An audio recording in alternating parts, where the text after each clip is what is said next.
Hi friends, welcome to Brinda novel. உன்னில் சரணடைந்தேன். Episode 53. மறுநாள் காலை கண்விழித்த ராகவன் தன் மார்பின் மீது கண்களை மூடி உறங்கிக் கொண்டிருந்த சீதாவை பார்த்தவன் மனதில் சொல்ல முடியாத வேதனை தோன்ற, உன்கிட்ட இருந்து எப்போவுமே எதையுமே மறைக்கக்கூடாதுன்னு நினச்சேன் பட்டு. ஆனால் இப்போ இந்த விஷயத்த உன்கிட்ட மறைச்சதை நினைக்கும்போது எனக்கு ரொம்ப கஷ்டமாக இருக்குது. என்ன பண்ணுறது? இதை சொன்னால் கண்டிப்பாக நீ தாங்கிக்க மாட்ட.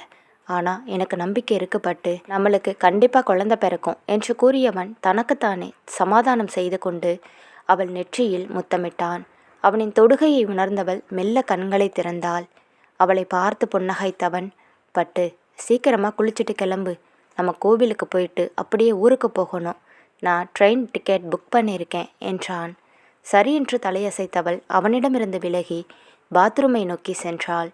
அவள் சென்றதும் ராகவன் தன் ஃபோனை எடுத்து ஃபேக்டரி மேனேஜருக்கு ஃபோன் செய்தவன் சில விவரங்களை கூறிவிட்டு ஃபோனை கட் செய்தான். சீதா குளித்து முடித்து வெளியில் வர அங்கே ராகவன் ஒரு பெட்டியில் அனைத்து பொருட்களையும் எடுத்து வைப்பதை பார்த்தவள், என்னாச்சு மாமா, நம்ம வீட்டுக்கு தானே போகிறோம், எதுக்கு இதெல்லாம் எடுத்து வைக்கிறீங்க என்று கேட்டாள். இல்லப்பட்டு, என்னோட பொருள் நிறைய இங்கே இருக்குது, அதனால தான் எடுத்து வச்சுட்டு இருக்கேன் என்று கூறியவன் பேக்கிங் முடித்து நேராக குளியல் அறைக்குள் சென்றான். சீதா தயாராகி கீழே வர அங்கு அனைவரும் டைனிங் டேபிளில் அமர்ந்து சாப்பிட்டு கொண்டிருந்தனர். சுந்தரேசன், அம்மாடி சீதா, எங்க ராகவனை காணோம் என்று கேட்க, தாத்தா அவர் குளிச்சுட்டு இருக்காங்க என்றாள். ஊருக்கு கிளம்பியாச்சா சீதா என்று பரமேஸ்வரி கேட்க, ஆமாம் பாட்டி, ஊருக்கு கிளம்புறதுக்கு முன்னாடி கோவிலுக்கு போயிட்டு அப்படியே ஊருக்கு கிளம்புறதா சொன்னாரு என்றாள். அதை கேட்டு அங்கிருந்த அனைவரின் முகங்கள் வாடியது.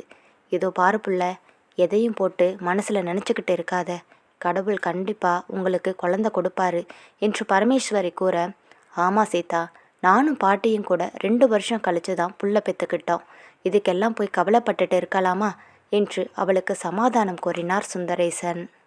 அனைவரும் பேசிக்கொண்டிருக்க ராகவன் கீழே இறங்கி வந்தான். அம்மா, நான் ட்ரெயின் டிக்கெட் புக் பண்ணியிருக்கேன் என்று கூறியவன் தன் தாயருகில் சென்று, நாங்கள் கோவிலுக்கு போயிட்டு அப்படியே சீதாவை கூட்டிட்டு ஊருக்கு போகிறோம் என்றான். செல்வி தன் கண்கள் கலங்க, அடிக்கடி வந்துட்டு போறாகவா என்று கூற அவனும் சரி என்று தலையசைத்தான். அனைவரும் சாப்பிட்டு கொண்டிருக்கும் நேரம் சரவணன் வீட்டுக்குள் நுழைந்தான். சரவணனை பார்த்த ராகவன், நானே உனக்கு ஃபோன் பண்ணலாம்னு இருந்தேன், நல்ல வேளை நீயே வந்துட்ட என்றான். என்னடா மச்சான், கிளம்பிட்டியா என்று சரவணன் கேட்க, ஆமாண்டா, கோவிலுக்கு போயிட்டு அப்படியே ஊருக்கு கிளம்ப வேண்டியது தான் என்றான். சாப்பிட்டு முடித்த ராகவன் அனைவரிடமும் கூறிவிட்டு சீதாவை அழைத்து கொண்டு கோவிலுக்கு சென்றான். ராகவன் சீதாவுடன் கோவிலில் நுழைய அங்கு காளி ராதா இருப்பதை பார்த்த சீதா அமைதியாக இருந்தாள். சீதாவை பார்த்த ராதா அவள் அருகில் வந்து, சீதா, நானே உன்னை பார்க்கணும்னு நினச்சேன், அன்னைக்கு அம்மா பேசினதுக்கு நான் மன்னிப்பு கேட்டுக்கிறேன், அவங்க அந்த மாதிரி பேசி இருக்கக்கூடாது, அவங்க பண்ணது ரொம்ப பெரிய தப்பு என்றாள். அதை கேட்ட சீதா, அதை விடுங்க, நீங்கள் எப்படி இருக்கீங்க, நல்லா இருக்கீங்களா, பாப்பா எப்படி இருக்கு, டாக்டர் என்ன சொன்னாங்க என்று கேட்க டாக்டர் கூறிய அனைத்தையும் அவளிடம் கூறினாள். காளி ராகவனிடம் ஊருக்கு கிளம்பிட்டியா என்று கேட்க, ஆமா அண்ணா, ஃபேக்ட்ரியில் கொஞ்சம் வேலை இருக்கு, நான் போயே ஆகணும் என்று கூற சிறிது நேரம் அவர்கள் அனைவரும் பேசிக்கொண்டிருந்தனர். ராகவன் தன் கையில் உள்ள கடிகாரத்தை பார்த்தவன் காளியிடம், சரியண்ணா, நான் கிளம்புறேன், கிளைண்ட்டுக்கு டைம் ஆயிடுச்சு என்று கூறியவன் காளியிடமும் ராதாவிடமும் கூறிவிட்டு சீதாவை அழைத்து கொண்டு சென்றான். சரவணன் வண்டி ஓட்டி கொண்டிருக்க ராகவன் அவன் அருகில் அமர்ந்திருந்தான். சிறிது நேரத்தில் ரயில்வே ஸ்டேஷன் வந்தடைந்தனர். சரவணன், லக்கேஜை நான் எடுத்துட்டு வரேன்டா என்று கூற அதை கேட்ட ராகவன், அதெல்லாம் வேண்டாம், நானே எடுத்துட்டு போறேன்டா, வீட்டில் எல்லாரையும் பார்த்துக்கோ என்று கூறியவன் சரவணனை கட்டி அணைத்து விடை கொடுத்தான். இருவரும் சரவணனிடம் கூறிவிட்டு ரயில்வே ஸ்டேஷன் உள்ளே செல்ல சீதா சென்னைக்கு செல்ல வேண்டிய ட்ரெயினை தேடிக்கொண்டிருந்தாள். ஆனால் ராகவன் அவள் கையை பற்றி டெல்லிக்கு செல்லும் ட்ரெயினை நோக்கி சென்றான். அவன் செயலை பார்த்த சீதா, என்னாச்சு மாமா, நம்ம ஊருக்கு போகலையா என்று கேட்க, இல்லப்பட்டு, நம்ம கொஞ்ச நாள் வெளியில் போயிட்டு வரலாம், எனக்கு என்னமோ மனசு ஒரு மாதிரியாக இருக்குது, வெளியில் போனால் கொஞ்சம் நல்லா இருக்கும் என்று கூற சீதாவும் சரி என்று தலையசைத்தவள் அவனுடன் டெல்லிக்கு செல்லும் ட்ரெயினில் ஏறி அமர்ந்தாள். கிட்டத்தட்ட 1.5 நாள் கழித்து ராகவன் சீதா டெல்லிக்கு வந்தடைந்தனர். டெல்லிக்கு வந்த ராகவன் சீதாவை அழைத்து கொண்டு புக் செய்திருந்த ஹோட்டலுக்கு சென்றான். அவன் நடவடிக்கைகளை பார்த்த சீதா, என்ன மாமா, எல்லாத்தையும் முன்னாடியே ஏற்பாடு பண்ண மாதிரி இருக்கு என்று கேட்க, ஆமாம் பட்டு, நம்ம மேனேஜர்கிட்ட சொல்லி எல்லாத்தையும் முன்னாடியே ரெடி பண்ணிட்டேன், நம்ம இங்கே 10 நாள் இருக்க போகிறோம் என்றான். அதை கேட்ட சீதா ஆச்சரியமாக, என்ன மாமா சொல்கிற, 10 நாள் இருக்க போகிறோமா என்று கூறியவளை கையை பற்றி அழைத்து கொண்டு தங்கள் அறைக்குள் சென்றான். அறைக்குள் வந்த இருவரும் ட்ரெயினில் வந்த களைப்பு தீர நன்கு உறங்கியவர்கள் மறுநாள் காலை எழுந்து ஊரை சுற்றி பார்ப்பதற்காக வெளியில் சென்றனர். முதலில் சீதாவுக்கு மிகவும் பிடித்த தாஜ்மஹாலுக்கு அழைத்து சென்றான். அந்த தாஜ்மஹாலை தன்னை மறந்து பார்த்து கொண்டிருந்த சீதா அருகில் சென்றவன், என்ன பட்டு, இப்போதான் முதல் முறையாக பார்க்குறியா என்று கேட்க, இல்லை மாமா, இத்தோட நான் 3வது தடவையா இந்த தாஜ்மஹால் பார்க்குறேன். ஆனால் இப்போது இந்த தாஜ்மஹால் எனக்கு புதுசாக இருக்குது. ஏன்னா நீங்கள் என் கூட இருக்கீங்க என்று கூறியவள் அவனை பற்றி தோள் மீது சாய்ந்தாள். அவள் கைவிரல்களுடன் தன் கைவிரல்களை இணைத்தவன் தன் பாக்கெட்டில் இருந்து ஒரு பொருளை எடுத்து அவளிடம் கொடுத்தான். அதை வாங்கிய சீதா குழப்பமாக அவன் முகத்தையே பார்த்தவள், என்ன மாமா இது என்று கேட்க, திறந்து பாறுபட்டு என்றான். அவன் கூறியதை கேட்டு திறந்து பார்த்த சீதா அந்த பெட்டியில் இருந்த வைரம் பதிக்கப்பட்ட வளையல்களை பார்த்தவள், என்ன மாமா திடீர்னு வளையலெல்லாம் என்று கேட்க, அதை வாங்கி அவள் கையில் அணிவித்து, இனிய திருமண நாள் வாழ்த்துக்கள் பொண்டாட்டி என்றான். அதை கேட்ட சீதா கண்கள் கலங்கியபடியே அவனை அணைத்து கொண்டாள். அவளின் முதுகை ஆதரவாக தடவியவன், எனக்கு தெரியும் பட்டு, இன்னைக்கு உங்கள் அப்பாவோட நினைவு நாள் என்று கூற தன்னிடமிருந்து அவளை பிரித்தவன் அவள் கண்களை துடைத்துவிட்டு, நீ இப்படி அழுதுட்டு இருந்தா உங்கள் அப்பாவுக்கு பிடிக்காது, நீ சந்தோஷமாக இருக்கணும் சரியா என்று கூற அவள் அவனை கட்டி அணைத்தபடியே அந்த தாஜ்மஹாலை வெறித்து பார்த்தாள். இருவரும் மாலை நேரம் வரை அந்த இடத்தை சுற்றி பார்த்தவர்கள் இரவு நேரம் வர தங்கள் அறைக்கு வந்தனர். ராகவன், சரிப்பட்டு ஃப்ரெஷ் ஆக்கிட்டு படு, நான் கொஞ்ச நேரம் மேனேஜர்கிட்ட பேசிட்டு வந்துடுறேன் என்று கூறியவன் தன் ஃபோனை எடுத்துக்கொண்டு பால்கனி நோக்கி சென்றான். அவள் குளித்து முடித்து வந்தவள் ரோஜா நிற நெட்சாரி அணிந்து மிதமான ஒப்பனை இருக்க அந்த அறை முழுவதும் விளக்குகளை அணைத்தவள் மெழுகுவர்த்திகளை ஏற்றியபடி அவனுக்காக காத்து கொண்டிருந்தாள். ஃபோன் பேசிய ராகவன் அறைக்குள் வர அங்கு இருந்த அனைத்தையும் பார்த்து ஆச்சரியத்தில் உறைந்து நின்றான். அந்த அறை முழுவதையும் பார்த்தவன் அங்கு சீதா இல்லாமல் போக, பட்டு எங்கே இருக்க என்று கேட்டபடி உள்ளே செல்ல மெல்ல அவனின் இடையை 2 கரங்கள் சுற்றி வளைத்தது. தன் இடையை சுற்றியிருந்த கைகளுக்கு முத்தமிட்டவன் மெல்ல அவளை இழுத்து தன்முன் நிறுத்தினான். தன்முன் நின்றவளை பார்த்த ராகவன் தன்னை மறந்து, பட்டு ரொம்ப அழகா இருக்கடி என்று கூற சீதா அவன் கன்னங்களில் கை வைத்து, மாமா, இத்தனை நாள் உன்னை ரொம்ப கஷ்டப்படுத்திட்டேன். இனிமே நம்ம 2 பேரும் மட்டும்தான். இன்னையிலிருந்து நம்மளுக்கான வாழ்க்கை இருக்குது. அப்புறம் நான் குழந்தைய பற்றி கேட்கவே மாட்டேன் என்று கூறியவள் அவனை கட்டி அணைத்து கொண்டாள். அவள் நிலையை புரிந்தவன், கண்டிப்பாக நம்மளுக்கு குழந்தை பிறக்கும் பட்டு, என்னை நம்புறல்ல என்று கேட்க அவள், என் வாழ்க்கையே நீ மட்டும்தான் மாமா, உன்னை நம்பாமல் வேற யாரை நம்ப போகிறேன் என்று கூறியவளை தன் 2 கரங்கள் கொண்டு அவளின் இடையை பிடித்து இழுத்து அணைத்தான். அவளின் அருகாமையும் அவளது தேகம் தன் தேகத்துடன் உரசிக்கொண்டிருக்க அவனுக்கு வானில் பறப்பது போல இருந்தது.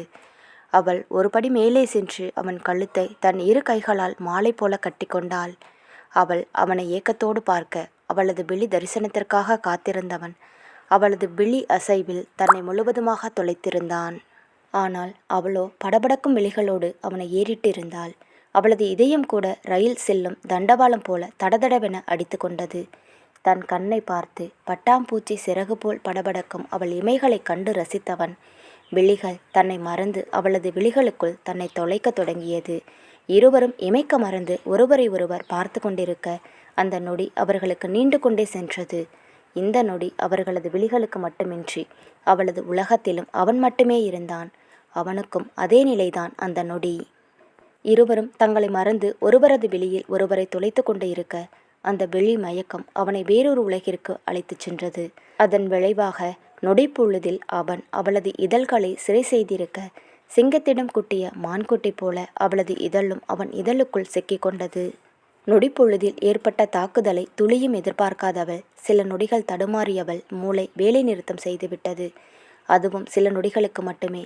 ஆனால் அடுத்து சில கணங்களில் தன்னை மீண்டு கொண்டு அவன் இதழிலிருந்து தன் இதழை விடுவிக்க ஏனோ அவளால் அது மட்டும் முடியவே இல்லை.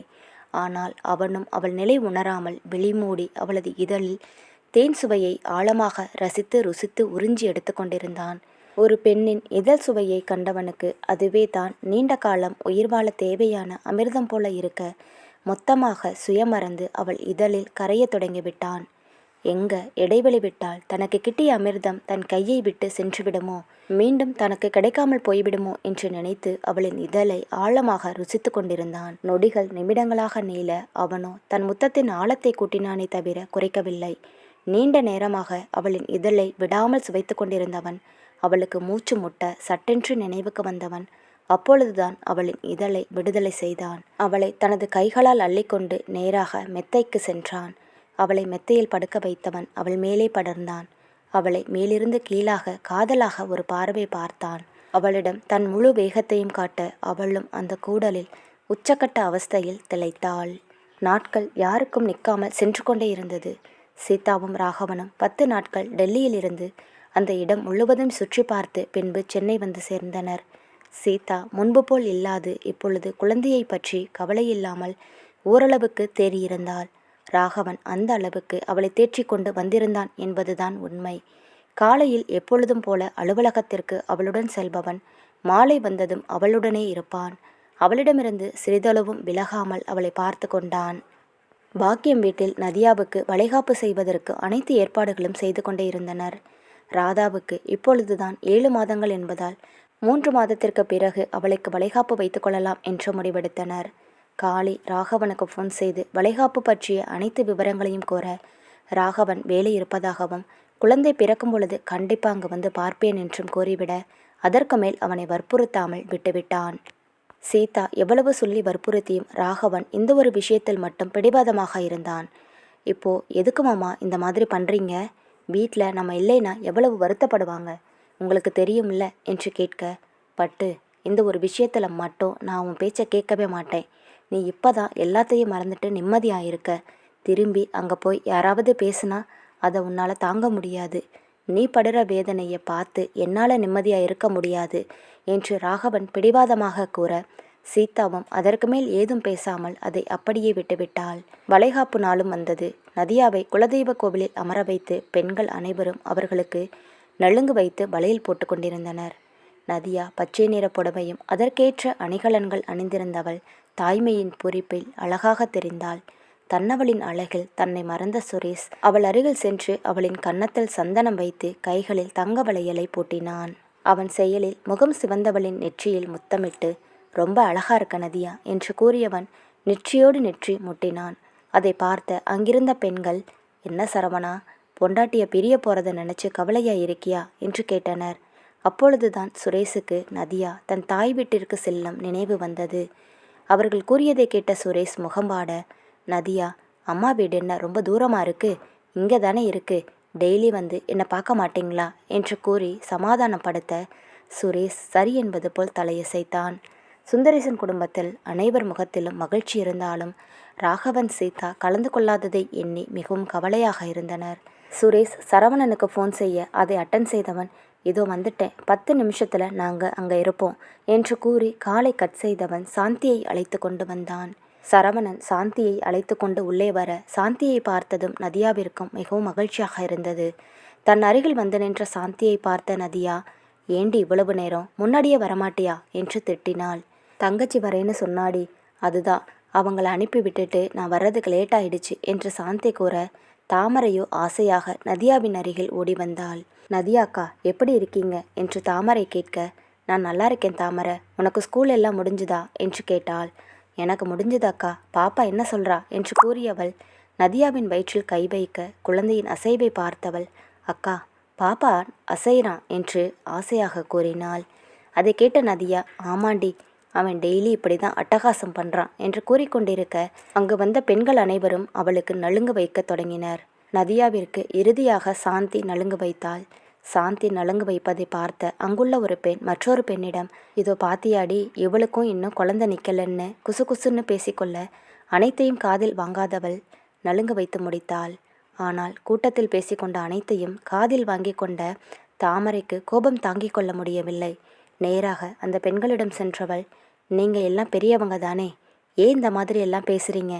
எங்கள் அக்காவுக்கு எப்போ குழந்தை பிறக்கணுமோ அப்போ குழந்தை பிறக்கும், தேவையில்லாததெல்லாம் பேசிக்கிட்டு இருந்தீங்கன்னா பெரியவங்கன்னு கூட பார்க்க மாட்டேன், வாயை உடைச்சிடுவேன் என்று தன் நாக்கை மடித்தவாறு அங்கிருந்த அனைவர்களையும் பார்த்து கை நீட்டி மிரட்டினாள்.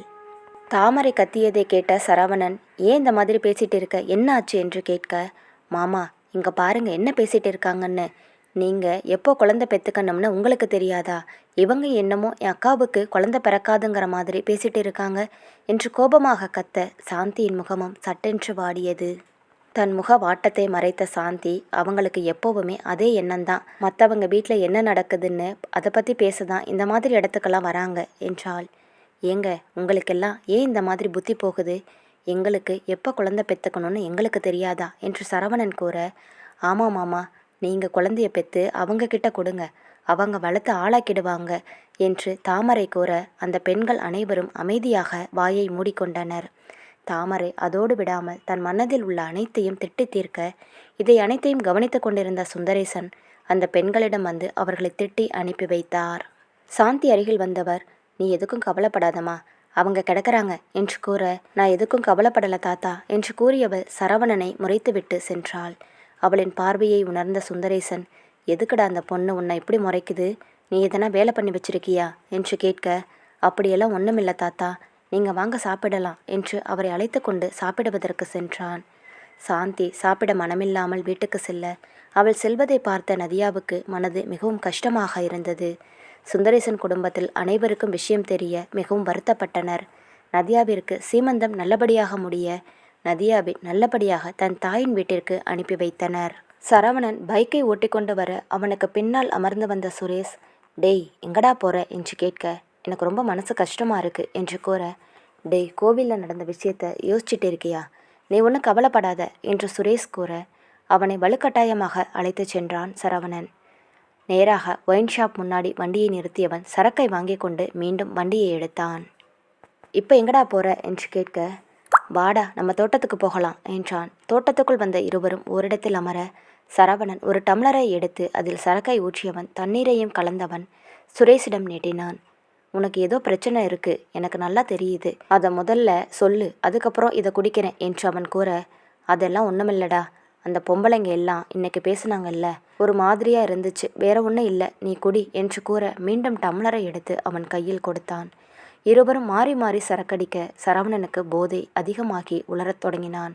டேய் சாந்திக்கு நான் ரொம்ப பெரிய துரோகம் பண்ணிட்டேன் என்று புலம்பிக்கொண்டே இருக்க, அவன் கூறியதை கேட்டவன், என்னடா சொல்கிற, துரோகம் பண்ணிட்டியா?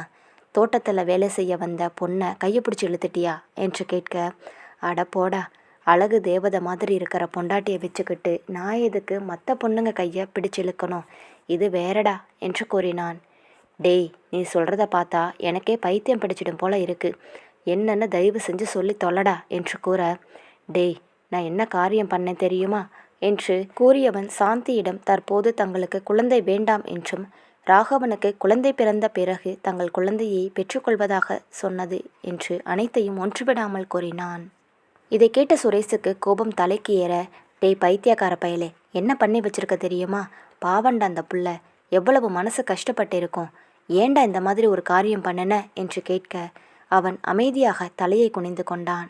டேய் நீ ராகவா மேலே உயிரே வச்சிருக்க எனக்கும் தெரியும், ஆனால் இதெல்லாம் பண்ணணும்னு என்ன அவசியம் இருக்கு சொல்லு, உனக்கு குழந்தை பிறக்க போகுதுன்னா முதல்ல சந்தோஷப்படுற ஆளு அவன்தான், நீ இந்த மாதிரி தள்ளி போட்ட விஷயம் அவனுக்கு தெரிஞ்சா எவ்வளவு கஷ்டப்படுவான் உனக்கு தெரியுமா என்றான். டேய் வேணாண்டா, இந்த விஷயம் மட்டும் அவனுக்கு தெரியவே தெரியக்கூடாது என்று அவன் கூற, அதை கேட்டவன், இனிமேலாவது அந்த மாதிரி எதுவும் லூசுத்தனமாக பண்ணாதடா என்றான்.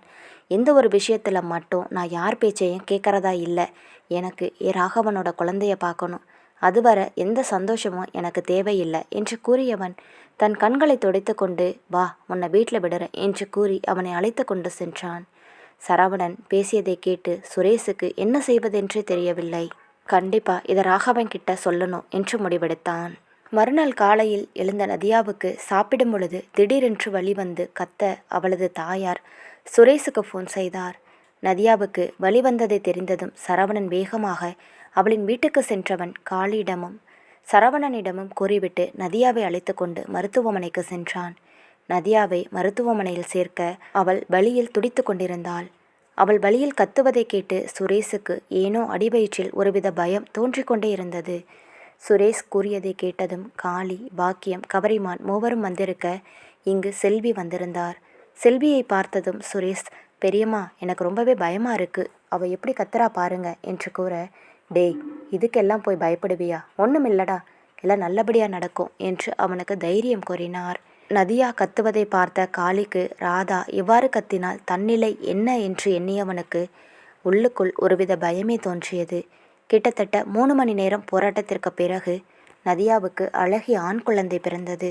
நதியாவின் குழந்தையை அழகான வெள்ளை துணியில் சுத்தி கொண்டு வந்த நர்ஸ் குழந்தையை சுரேஷிடம் கொடுத்தார். குழந்தையை பார்த்த சுரேஷுக்கு கண்ணிலிருந்து தானாக கண்ணீர் வந்து கொண்டிருந்தது. நர்ஸ் குழந்தையை சுரேஷிடம் கொடுக்க போக சுரேஷ், ஐயோ எனக்கு ரொம்ப பயமா இருக்கு, அம்மா நீங்க வாங்க, பெரியம்மா நீங்க வாங்க என்று இருவரிடமும் மாறி மாறி கூறினான். பாக்கியம் செல்வியை பார்த்து, அக்கா நீங்களே வாங்குங்க என்று கூற செல்வியும் மகிழ்ச்சியுடன் அந்த குழந்தையை வாங்கி கொண்டார். குழந்தையை கையில் வாங்கியவர், டேய் சுரேஷ், இங்க பாரு, அப்படியே உன்ன மாதிரியே இருக்கான் என்று கூறினார். சுரேஷ் நர்ஸிடம் சென்று, நதியா எப்படி இருக்கா சிஸ்டர் என்று கேட்க, அவங்க நல்லா இருக்காங்க, எதுக்கும் கவலைப்படாதீங்க, சுகப்பிரசவந்தான் என்று கூறி சென்றார். அவர் கூறியதை கேட்ட பின்புதான் சுரேஷுக்கு மகிழ்ச்சியாக இருந்தது. சரவணன், காளி, சுரேஷ் என அனைவரும் குழந்தையை சூழ்ந்து கொண்டு குஞ்சி கொண்டிருந்தனர். நதியாவை நார்மல் வார்டுக்கு மாற்ற அனைவரும் நலம் விசாரித்தார்கள். சுரேஷை திட்டி கையில் குழந்தையை கொடுக்க சுரேஷ் பயத்துடனே அவனை வாங்கி கொஞ்சி கொண்டிருந்தான். அவன் கொஞ்சுவதை பார்த்த நதியாவோ புன்னகையுடன், என்ன மாமா சொல்கிறான் பையன் என்று கேட்க, என்னை ரொம்ப பயப்பட வச்சுட்ட, எப்படி பயந்துட்டேன் தெரியுமா, நீ கத்தும்போதெல்லாம் எனக்கு மனசு படன்னு அடிச்சுக்குச்சு என்றான். அதை கேட்ட நதியா, குழந்தைன்னா சும்மாவா மாமா, இப்படி தான் என்றாள். பாக்கியமும் செல்வியும் அவள் அருகில் இருந்து பார்த்து கொள்ள ஆண்கள் அனைவரும் அங்கிருந்து சென்றனர். சரவணன் ராகவனுக்கு ஃபோன் செய்து நதியாவுக்கு குழந்தை பிறந்திருப்பதை கூற ராகவன் ஓரிரு வார்த்தை மட்டுமே பேசிவிட்டு ஃபோனை வைத்தான். சரவணனுக்கு ஏதோ மனசு மிகவும் கஷ்டமாக இருந்தது. எப்பொழுதும் ராகவன் தன்னிடம் பேசுவது போல இப்பொழுதெல்லாம் பேசுவதில்லை என்று நினைத்தவனுக்கு ஏனோ கஷ்டமாக இருக்க சுரேஷிடம் இதை பற்றி கூறினான். நாதாண்டா, நீ பண்ண எல்லா வேலையையும் நான் அவன்கிட்ட சொல்லிட்டேன் என்று கூற, டேய் உனக்கு அறிவு இருக்கா, நான் தான் அவனுக்கு எதுவும் தெரியக்கூடாதுன்னு சொன்னேனே, நீ எதுக்குடா சொன்ன என்று கேட்டான். நீ மட்டும் என்ன பண்ணி வச்சிருக்க, நீ என்ன பெரிய புத்திசாலின்னு நினப்பா, ராகவனை பற்றி யோசித்த உனக்கு சாந்தியை பற்றி யோசிக்க தோணலையா, காதலிச்சு கல்யாணம் பண்ணதுக்கு நீ சொல்கிறதுக்கு எல்லாத்துக்கும் தலையாட்டிகிட்டே இருக்கு, இது ரொம்ப பெரிய தப்புடா என்றான். இந்த விஷயத்தில் யார் என்ன சொன்னாலும் எனக்கு காதில் கேட்காது, என்னை பொறுத்த வரைக்கும் என் நண்பனுக்கு அப்புறம்தான் எல்லாமே என்று கூறிவிட்டு அங்கிருந்து சென்றான். அதனைத் தொடர்ந்து சரவணன் ராகவனுக்கு பலமுறை ஃபோன் செய்தும் அவன் ஃபோனை எடுக்கவே இல்லை. சரவணன் கூறிய செய்தியை கேட்டதும் ராகவனுக்கு சந்தோஷம் தாங்கிக் கொள்ள முடியவில்லை. நேராக சீதாவின் அறைக்கு வந்தவன் அவளை கட்டிப்பிடித்து, பட்டு சுரேஷுக்கு ஆண் குழந்தை பிறந்திருக்கு என்று கூறினான். அவன் கூறியதை கேட்டு சீதா மகிழ்ச்சியாக, ரொம்ப சந்தோஷமாக இருக்கு மாமா, நீங்கள் சொன்னதுமே எனக்கு அந்த பாப்பாவை பார்க்கணும் போல இருக்கு என்று ஏக்கத்துடன் கூறினாள். ராகவன், கண்டிப்பாக நம்ம ஊருக்கு போகிறோம் பட்டு, நதியாவோட வளைகாப்புக்கு கூட நம்ம போகலை, அதனால இப்போவே நம்ம போகிறோம் என்று ராகவன் கூற அவளுக்கு மகிழ்ச்சியாக இருந்தது. என்ன மாமா சொல்கிறீங்க, உண்மையாவா என்று கேட்க, ஆமாம் பட்டு உண்மைதான், நம்ம நாளைக்கு ஈவினிங் ஊருக்கு கிளம்புறோம் என்றான். அப்போது நான் குழந்தைக்கு தேவையான எல்லாத்தையும் வாங்குறேன் மாமா என்று கூற அவளை பார்த்து புன்னகைத்தவன் அவளின் நெற்றியில் முத்தமிட்டு, நானும் உன் கூட வரேன் பட்டு, நம்ம 2 பேரும் சேர்ந்து வீட்டில் இருக்க எல்லாருக்குமே எதனா வாங்கிட்டு போகலாம், சரியா என்று கூற அவளும் சரி என்று தலையாட்டினாள். காளி ராதாவை அழைத்து கொண்டு மருத்துவமனைக்கு வந்திருக்க சரவணனும் சாந்தியை அழைத்து கொண்டு வந்திருந்தான். சாந்தி, ராதா இருவரும் நதியாவை நலம் விசாரித்தவர்கள். குழந்தையை தூக்கி கொஞ்சி கொண்டிருக்க சரவணன் அமைதியாக நின்று கொண்டிருந்தான். அவன் அமைதியை பார்த்த காளி அவன் அருகில் வந்து அவன் தோள் மீது கையை போட்டு, என்னடா ஆச்சு, ஏன் முகம் ஒரு மாதிரியா இருக்கு என்று கேட்க சரவணன், அதெல்லாம் ஒன்றுமில்ல அண்ணா என்று கூறி புன்னகைத்தான். சரவணன் சுரேஷிடம், ராகவன் உனக்கு ஃபோன் பண்ணானா என்று கேட்க, ஆமாண்டா ஃபோன் பண்ணா, நாளைக்கு வராங்களாம் என்று கூற அவன் மனதிற்குள், என்கிட்ட ஒரு வார்த்தை கூட சொல்லணும்னு உனக்கு தோணல மச்சான், ஊருக்கு வா அப்போ உன்னை வச்சுக்கிறேன் என்று மனதிற்குள் திட்டிக்கொண்டே சுரேஷிடம் பேசிக்கொண்டிருந்தான். குழந்தையை பார்த்து முடித்த அனைவரும் வீட்டிற்கு செல்ல சரவணன் சாந்தியை அழைத்து கொண்டு வீட்டுக்கு வந்து கொண்டிருந்தான். வண்டியில் வரும்பொழுது சாந்தி ஏதும் கூறாமல் அமைதியாக இருக்க சரவணன், நீ கூட என்கிட்ட பேச மாட்டியா புள்ள என்றான். அதை கேட்ட சாந்தி, என்னாச்சு இப்போ உங்களுக்கு என்று கேட்க சரவணன் சுரேஷ் கூறியதை அனைத்தையும் சாந்தியிடம் கூறினான். அதை கேட்ட சாந்திக்கு அவனை நினைத்து பாவமாக இருந்தது. சாந்தி ஏதும் கூறாமல் அமைதியாக வருவதை பார்த்த சரவணன், என்னாச்சு சாந்தி? எதா இருந்தாலும் நீ சொல்லு. நீ என்கிட்ட இந்த மாதிரி பேசாமல் இருந்தா எனக்கு பைத்தியமே பிடிச்சிடும் போல இருக்கு என்றான். அவள் தன் கலங்கிய கண்களை துடைத்தவள் அவனின் இடையில் கைவிட்டு அணைத்தபடி, உன்கிட்ட பேசாமல் நான் யார்கிட்ட பேச போகிறேன் மாமா? நீ எதை நினச்சும் கவலைப்படாத. அண்ணா உன் மேலே கோவமாக தான் இருப்பாங்க. ஆனால் நீ அவங்கள சமாதானம் பண்ணு. சீக்கிரமாக அண்ணா சமாதானம் ஆயிடுவார் என்றாள். சரவணன் தன் வயிற்றை சுற்றியிருந்த அவள் கையை பற்றி முத்தமிட்டவன், நீ பேசினதுக்கு அப்புறம்தான் புள்ள மனசுக்கு கொஞ்சம் ஆறுதலாக இருக்கு என்று அவள் கையை இறுக்கமாக பற்றி கொண்டான். சாந்தியும் அவன் தோள் மீது சாய்ந்தவள் ஏதும் பேசாமல் அமைதியாக வர சரவணன் வண்டியை ஓட்டிக்கொண்டு வீடு வந்து சேர்ந்தான். இக்கதை தொடரும். இக்கதை உங்களுக்கு பிடித்திருந்தால் மறக்காமல் வீடியோவுக்கு லைக் அண்ட் சப்ஸ்கிரைப் பண்ணுங்கள். தேங்க்யூ.